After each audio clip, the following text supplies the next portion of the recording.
السلام عليكم ورحمة الله وبركاته. وحيسادين قصرية اليوم مانتا طبعا dahabka already waxaan filayaa waa fursadii labaad maanta oo isniina. Fursadeena koowaad waxaan ka raadinay halkan baan ka raadinay kadibna waxaan uga baxnay filayaa wax aan 10 dib dhammayn baan uga baxnay kadibna fursadeena labaad isla same entry isla areadan baan ka qaadanay 19ka marka waxaan rabaa marka insha allah kule maanta waa isniin bishana waa bilow bishan welibana luulyo waa bilow marka luulyo inay wax loo yaqaano samaysanayso hay ama hay ku filan ay raadsanayso aniga targetkiina ilaa iyo 40 baan isdhihi karnaa wuu gaari karayaa ilaa iyo 40 31kaasi marka u horeyso TP-geena kuwada ku dhici doono waa 88 buu ku dhici doonaa kadibna 40gan ayuu smash garan doonaa marka luulyan waa bilow kule luulyo inay gaab dhammaystirto gaabkan waa inta la rajeynayo laakiin si gaabka u hesho ama u dhammaystirto waa inay liquidity meelahan ka heshaa ama liquidity ku filan oo kale waa inay areadan ka heshaa wixii inta areadan ka dambeeya liquidity ka helayso baa awooddeeda ugu badan ay soo dhici doontaa haddana waxay raadinayso inay capacity ama volume ay suuqa mataqaana si hoose ama meel hoose u geyso waa inay volume u hesho marka waxaad raadinayso waa volumekii ay already ay ku jirta waxaa jira sidoo kale weekliga waxaan arkaynaa in marka u horeysa la tastagareyn doono dabcan newsna waa jiraa newskanna saameyntiisa ayuu yeelan doonaa newskan waxaa la rajeynayaa inuu kusoo baxo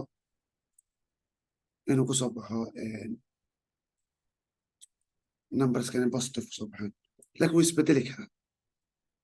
oo wax mataqaanaa structureka newska mar walba structureka suuqa ama qaab dhismeedka suuqa ayaa ka weyn marka taa waxay sababaysaa in at least numberka saadaalinta inta badan uu kusoo baxaa inta badan kuma soo baxo marka iyadu waxa weeye markuu soo baxo unbaa la kala ogaan karayaa shanta ayuu soo baxayaa dabcan waxaa ka dhiman baan filayaa saacad xasaasa ka dhiman marka iyadana waan arki doonaa marka hadda qaabka structureka inuu numberskan la saadaalinayo structureka ay ka wen yihiin waxaad ku ogaanaysaa in already ba uu movekan uu rabo inuu areadan ama gidaarka uu retesti gareeyo gidaarkan markuu retesti gareeyo decisionka marka in liquidity laga raadiyo areadan decisionkaas wuxuu u taallaa marka dahabka laakiin targetka koowaad inuu halkan smash gareeyo waa wax ugu badanay hadda la filan karayo ama suuqa laga rajeynayo okay dailiga waxaan arkaynaa already retestiga waa wadaa waana socotaa dailiga 4 hourka already 4 saac waa inoo dhamaatay si fiican welibana break out saxa ayuu wax loo yaqaano canal ku sameeyey marka markuu halkan yimaado 31 wixii intaa ka dambeeya inuu 40 oo kale smash gareeyo waa la filan karaa laakiin marka u horeysa inuu halkan tegayo waxa weeye waa hubinta la-aan weeyaan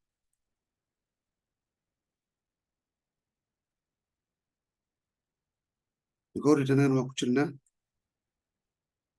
waan arki doonaa TP-geena koowaad waa 31 keen labaad ayaa noqonaya 40 noqonaya oo haddii uu break outkan dabcan wuuna sameynayaa 40gan mar walba in la gaarayo waxa weeye waa shaki la-aan weeyaan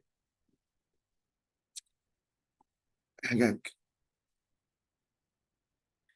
marka wixii ka dambeeya ayaynu ogaan karaynaa ama aan arki karaynaa dahabka liquidity ama 40 buu kasoo qaadanayaa ma 80 buu ka soo qaadanaya, ma 50 buu ka soo qaadanaya, ma 66 buu ka soo qaadanaya. waa wax mataqaanaa marka fursadda selka ayaan qaadan doono u baahnaanaysaa mid taxadarkeeda.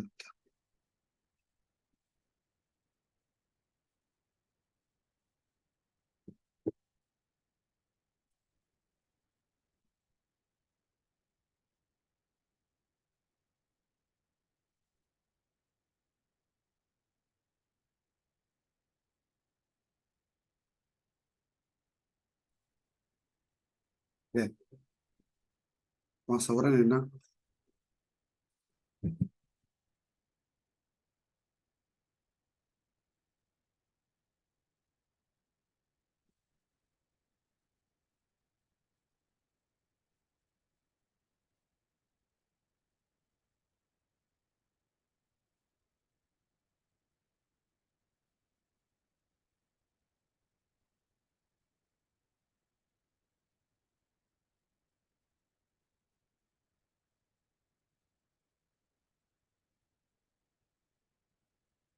order trade-kan hadda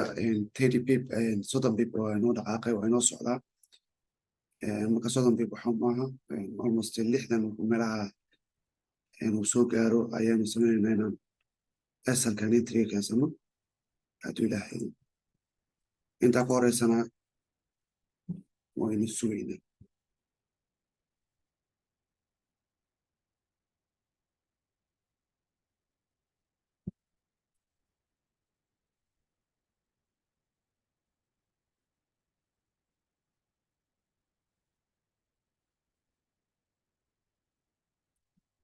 marka la eego anigu laftayga maan filaynin in wax loo yaqaano gidaarkan uu noqonayo midka saxda ah ee baydan fudiga uu ka dhaqaaqayo. marka halkan aan ka qaadanayno kale almost 19 oo kale aan ka qaadanaynay maanta. waxaan isdhahayaa liisi 50 bib wax ka qaato kadibna inuu soo dhacayo liquidity-ga halkan uu ka qaadanayno ama volume-ka bayda ay meesha ka dhaqaaqayso. waa meesha inta badan aan ku haminayay bay ahayd. marka waan daawanaynay oo chartiga waan dul fadhiyey. chartiga waa muhiim inaad dul fadhidid. almost 50 bib waa inoo dhaqaaqay. hagaag. marka SL-ka oo kale 70 inoo gaaro markaasaan entry keensanayna sidiisa noogu daaya. TP-geena koowaadna 31.88 inooga dhiga.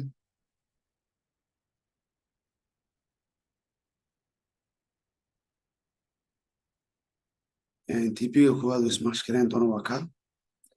wixii intaa ka dambeeya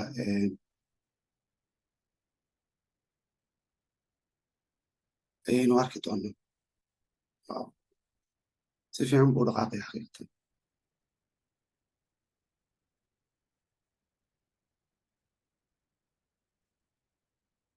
marka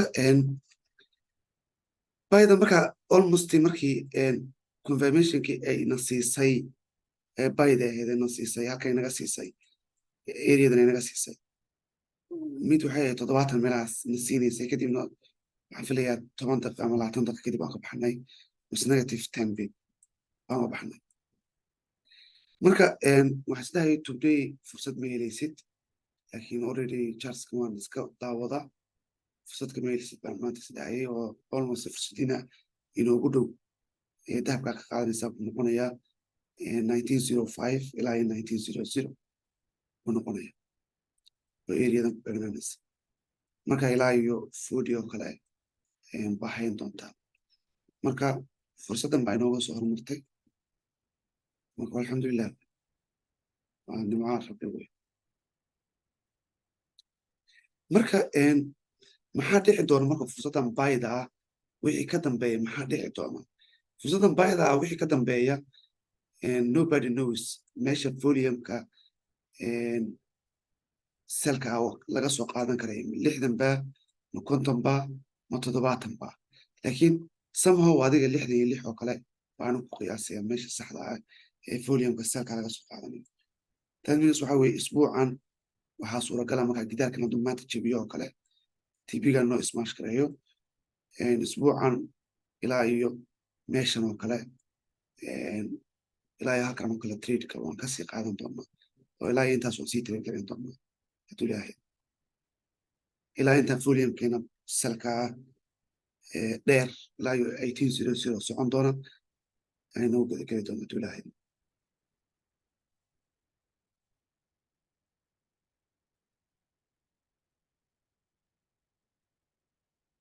hagaag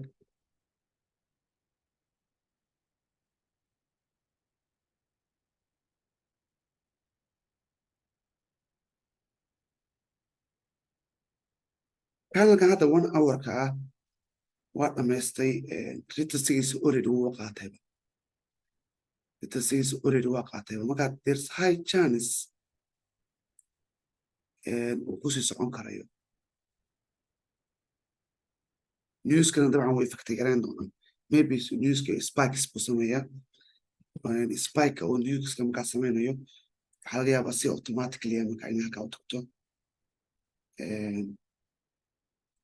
si automatic in halkaa u tagto newska uu geeyo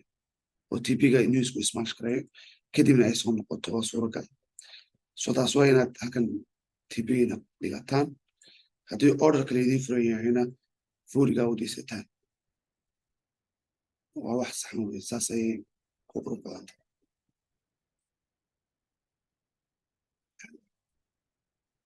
waxay noo soconaysaa marka don't worry insha allah wax yar baa noo dhiman wixii update-ana insha allah qolka active-ka qolkiina ayaan inoo soo dhigi doonaa trade-kana noo haya update-kiisoo dhammaystirana qolka ayaan idinkula wadaagi doonaa wixii kusoo kordha iyo hadba businesska meesha ay noo marayaan aad iyo aad bayn islaamiya asalaamu calaykum waraxmatullahi wabarakaatu